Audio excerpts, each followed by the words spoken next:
stuffed peppers. Now there's a dish that feels like a culinary time capsule. It's a classic, a monument to home cooking, edible architecture. Each pepper is a colorful vessel filled with meat, rice, and aromatics. But many versions turn mushy and waterlogged, or stubbornly raw, with bland, dry filling. Fear not. Today we'll deconstruct the dish, banish the bland, and conquer the crunch with a system, not just a recipe.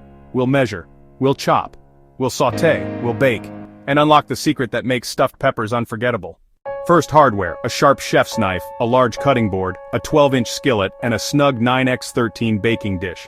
A dull knife is dangerous, and it will mangle your peppers. Now the software, 6 medium bell peppers, 1 pound 80/20 ground beef, 1 cup long grain white rice, not instant, not brown. Choose red, yellow, or orange. Avoid green, they can be bitter. 1 medium yellow onion, finely chopped, 2 to 3 cloves of freshly minced garlic. A 15-ounce can of crushed tomatoes and 1 cup beef broth for savory depth. Seasonings, 1 teaspoon each dried oregano and basil, a half teaspoon red pepper flakes, kosher salt, black pepper, and 2 tablespoons olive oil. About a cup of low-moisture mozzarella or provolone. They melt beautifully without excess oil. This is a system. Change one part and the whole shifts. With our arsenal ready, it's time to prep the peppers. 2 options, the canoe, halved lengthwise, or the pot with a lid. Today we go pot. Slice off the top about a ½ inch from the stem, remove core, ribs and seeds, keeping walls intact. Rinse quickly and pat dry. A dry surface is crucial for the next step. Arrange peppers upright, pour a ½ inch of water around, cover tightly with foil, and bake at 375 degrees Fahrenheit for 15-20 minutes. This blanches the peppers, starts tenderizing and draws out water, preventing that dreaded soupy, waterlogged result. Carefully vent steam, drain the dish, and return the primed peppers, ready to be filled.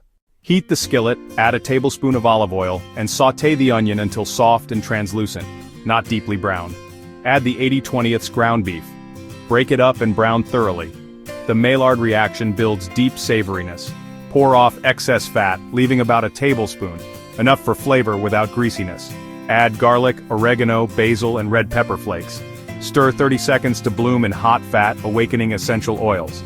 Now the game changer, add 1 cup uncooked long grain white rice directly to the pan before any liquid. Stir for about 2 minutes. Toasting coats each grain in flavorful fat and firms the exterior so it cooks fluffy, not mushy. Add crushed tomatoes and 1 cup beef broth, 1 teaspoon kosher salt, and a ½ teaspoon black pepper. Stir well, bring to a gentle simmer, reduce heat to low, cover, and cook about 10 minutes. A head start so the rice finishes in the oven. Uncover and stir. The mixture should be thick and stew-like, the rice already absorbing liquid. Taste and adjust salt and pepper now. Flavors will concentrate slightly in the oven. Make sure peppers stand upright.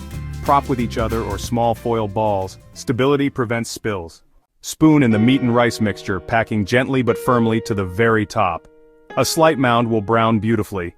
If you have leftover filling or mix a bit of tomatoes and broth, pour it around the peppers for a light sauce. Place the pepper lids if you saved them. A touch of steam and a lot of presentation. Cover the dish tightly with foil to trap steam. This environment finishes the rice and tenderizes the peppers. Bake covered at 375 degrees Fahrenheit for 45 minutes.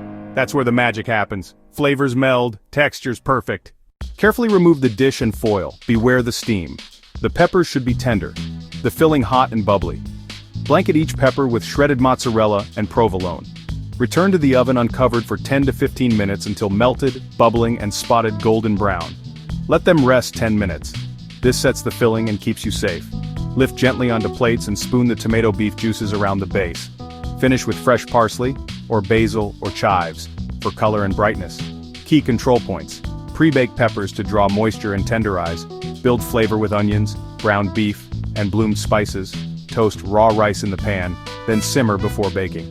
Serve warm, a complete meal that just works.